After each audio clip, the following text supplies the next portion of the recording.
Un, 2, 3, 4, 5, 6, 7, 8, 9, 10. Non, là, tu n'es pas en train de compter ton argent là, à la table en arrivant de travailler. Ce casier-là, il pense qu'il fait ça, là. Il est sur son cadran. Donc, il est sur son cadran. Il est 16h30. À part celle-là, là, qu'elle est assise chez elle, puis qu'elle est en train de compter les pièces. Parce que cette mémoire-là, elle fonctionne là, comme ça, comme un film qui roule là. C'est pour ça qu'elle reste couchée puis qu'elle dort. T'es pas assis présentement à ta table, là. Touche avec tes mains. Il y a pas de monnaie au bout de tes doigts. Il n'y a pas d'argent au bout de tes doigts. T'es couché dans un lit d'hôpital, là. T'es dans le coma. Donc, on essaie, il faut y aller comme ça par essai puis par erreur. Hein? Parce que t'es dans le coma. Et puis, elle a une vie qui est très, très cyclique, là. Elle sait très bien qu'à 16h30, elle arrive, elle dépose son manteau, là. Il est pas sur la chaise, ton manteau. T'as pas de manteau. T'es en jaquette bleue d'hôpital, t'es dans le coma, puis détends ton lit. C'est dans ton coma, là. T'es pas assis à la table en train de compter tes monnaies de ton pourboire du restaurant. Non, t'es couché dans un lit d'hôpital. T'es couché dans un lit d'hôpital, là. OK? Et t'es toute seule, là. T'es pas du tout à la maison en train de compter ta monnaie, là, puis d'ouvrir ton cellulaire puis regarder tes amis Facebook sur ton cellulaire. Non, ça là, c'est un film dans ta tête, là, dans ton coma. Regarde dans tes amis Facebook, là. Regarde comme il faut tes amis Facebook, là. Tu vois bien là, qu'il y a un échec, là. Il y a un échec, là, dans ton coma, là. Dans tes amis Facebook, là. Regarde, il y a un échec, là. Ça coïncide pas du tout. Ça n'y a rien qui coïncide dans tes amis Facebook, là. Nous, on est rendu là avec des vidéos sur Facebook. C'est plus ça, là. Ça fait longtemps que tu es dans le coma. Puis quand tu as un vieux film, là, qui roule dans ta tête, dans ton film de vie, là, tu n'es pas en train de te lever, là. Non, non. Là, tu n'es pas en train de te lever. Et puis, d'aller chercher ta banque que tu adores, que ta grand-mère t'a donnée, que tu peux diviser les 25 sous qui tombent dans le tube du 25 sous et les 1 pièce qui tombent dans le tube de 1 pièce, puis dans le tube là qui tombe dans le tube de 2 pièces. Non, c'est pas ça du tout qui arrive là. Tu dois aller toucher avec tes mains là. Tu vois bien là, tes mains ils bougent là, touche. C'est pas ça du tout. Ça c'est la barrière, c'est la ridelle du lit d'hôpital. C'est pas du tout, c'est pas ça. T'as pas ton cellulaire dans les mains, mais non. T'es dans un lit d'hôpital. T'es pas chez toi, là. T'arrives pas à travailler, non. T'es toute seule dans le lit d'hôpital, là. Et ça fait longtemps, là, que tes enfants attendent. Puis que ta mère attend. Donc, ça, c'est un exemple, OK? C'est pas tout en fait d'hypnose, mais des fois, on essaie des choses comme ça. Moi, je fais l'exemple, mais aussi pour les gens qui ont déjà été dans le coma, ça peut être intéressant d'avoir c'est pas une activité. Non, non, non, non, c'est pas une activité, ça. C'est un travail professionnel. Donc, tu peux commencer à faire du travail professionnel. Dire, j'ai déjà été dans le coma comme toi. Fais ta vidéo. Peut-être qu'en entendant la voix qui est rendue là dans son coma, il va dire ah, je suis rendu là dans mon coma là. Si je me réveille, je vais être capable de faire comme toi. Donc, ça c'est moi. Ça c'est moi. C'est Chantal, ton infirmière là, tu comprends? C'est Chantal que je donne des idées à mes patients j'ai déjà eu et que j'ai présentement qui ont déjà été dans le coma. J'ai des patients qui ont été 6 mois dans le coma, 9 mois dans le coma. Et c'est long, là. Si tu savais, ça a pris 15 ans. 15 ans à arriver, là, à réapprendre un peu. Là, elle est en 3e année. Il est en 3e année. Là, il finissait son bac. Non. Oui, il finissait son bac quand il a eu son gros accident. Il finissait son bac. Il y a eu un gros accident. Et c'est un dérapé, ça. Il est pas mort. On l'a ramassé. C'est un de mes patients, François. Donc, celui-là. Donc, mais il est rendu en 3e année, académiquement, mais sans parler comme ça, puis offrir de la vidéo à des patients qui sont dans le coma. Tu peux essayer. Commence, Marc, là, tu as la maison Amic. Marc, alors, thérapie post-coma Amic. Puis fais tes vidéos. Ce que tu as à dire, là. Lui, là, qui est dans le coma, puis elle qui est dans le coma, là, ça va peut-être l'aider beaucoup à réveiller des zones, là, que toi, t'as connues. OK? Donc, il faut vraiment y aller comme ça. Je sais pas si ça se fait déjà, mais ça agit qu'on dit, ah, tiens, on le fait au moins dans la communauté. C'est là que c'est plus intéressant quand il y a une communauté... parce qu'on s'en va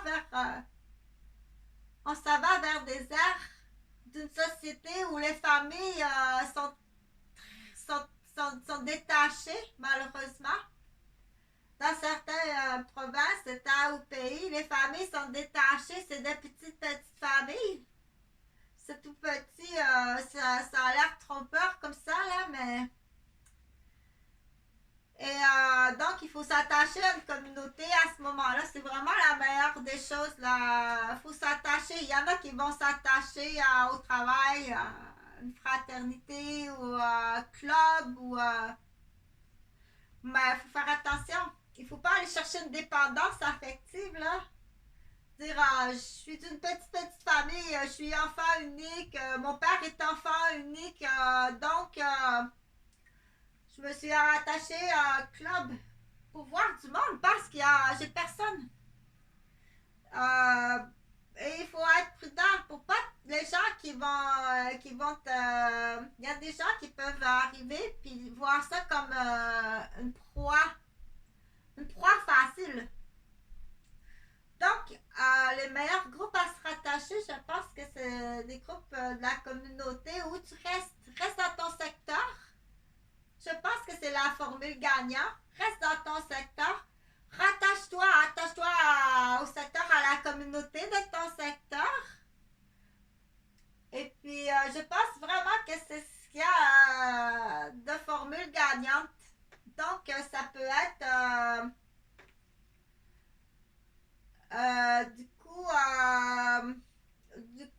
là, tu peux faire tes suggestions. Vas-y avec tes suggestions. J'ai un ami aussi qui a été dans le coma très longtemps. Il y a eu un gros accident quand il était enfant. Donc, il a été dans le coma très longtemps, Martin.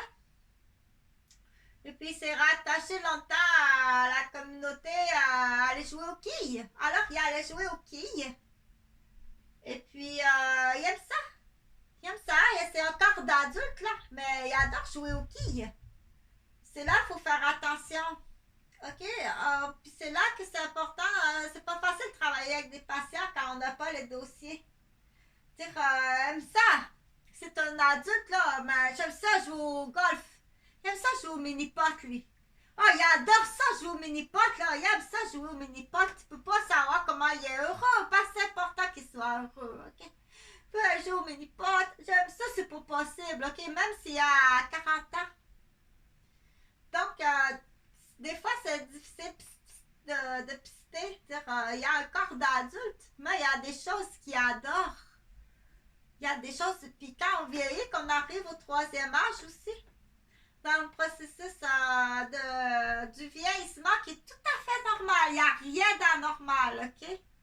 C'est tout à fait normal que déjà à 45 ans, surtout chez la femme, de commencer à cogner des clous puis s'endormir devant la télévision, là. C'est toi qui as une image de la femme qui arrive des médias, qui arrive des revues, OK? Donc, dans ce temps-là, il faut faire attention à ces messieurs-là. Dire, c'est quoi? Fais-moi un dessin. Fais-moi des dessins. C'est quoi une femme, là, pour toi, là, à 40 ans? À 50 ans? C'est que ça devrait être quoi, les critères pour toi d'une femme à 40 ans, là? Elle doit faire face à quoi pour te plaire? Okay? Puis à 50 ans? Puis à 60 ans? Donc, c'est là qu'on va rapidement cibler des hommes qui sont handicapés. Mais t'es handicapé de penser qu'une femme peut faire ça à 50 ans? T'es complètement handicapé. T'as aucune notion du processus de l'humain. Tu penses qu'une femme à 50 ans, c'est comme ça? T'es complètement dérapé. T'es un handicapé qui peut être même aller jusqu'à la dangerosité. Donc, il faut vraiment beaucoup plus questionner, là. Ils sont faciles à voir, OK? Plus avec l'hypersexualisation, mais là, c'est là sur une autre vidéo que j'ai dit. Il faut offrir la matière. Il y a tout le temps le museau, là, dans le bol à mouler. Mais voyons, il y a tout le temps le museau dans le bol à mouler. C'est un animal, c'est même pas un humain. Rendu là, OK? Là, il faut vraiment aviser les gens qu'on arrive, là, une génération, les manettes, là. Ceux qui ont été plantés à la manette, là, t'as une hypophyse à 4 secondes d'intelligence, c'est juste une table de ping-pong. T'as la tête, les idées comme une table de ping-pong de 4 secondes. Toc, toc, toc, toc, toc, toc, OK? Donc, il faut les cibler. Il faut les cibler, là, ceux-là. Puis si tu rajoutes un petit peu comme père, qui est complètement aliéné dans l'hypersexualisation. Présentement, au Québec, on a des monstres. Oui, c'est des petits monstres. Puis, il faut vraiment voir avec les professionnels. Es-tu capable de faire face aux petits monstres? Votre enfant, c'est une table de ping-pong à 2 palettes avec une balle qui rebondit à 3 secondes, puis qui sort du terrain de la table, et puis qui a 2 poteaux de chaque côté, qui tient un filet au milieu, qui est là, juste pour faire une séparation entre 2 matchs. Tout simplement, c'est ça votre enfant. C'est une table pliante avec la craque au milieu, que c'est ça le plus important. Puis c'est son père qui l'élève comme ça. Soit que le père est idiot, ou bien c'est ça qu'il veut. Son but, c'est de regarder sa femme et de dire « T'es une calisse de folle qui vaut rien, toi, des enfants. » Donc, ceux-là, il faut vraiment les cibler, OK? C'est aussi pire que quelqu'un qui dit ben, tabarnak, c'est moi me suicider d'abord, calisse, OK? Un homme qui parle comme ça, ou qui dit à sa femme, t'es une calisse de femme, folle, qui vaut rien que les enfants, toi, je te regarde, il n'y a rien qui t'a ni queue ni tête. On sait très bien que tu élèves tes enfants comme une table de ping-pong. Donc, il faut immédiatement les menotter. Il faut agir rapidement, là. Avec le monstre, il faut immédiatement menotter ces hommes-là. Ils sont hautement criminels. Ils sont prémédités de détruire des femmes. Ils ont mis des femmes enceintes pour faire des tables de ping-pong, pour humilier, écraser, détruire et la femme et sa famille.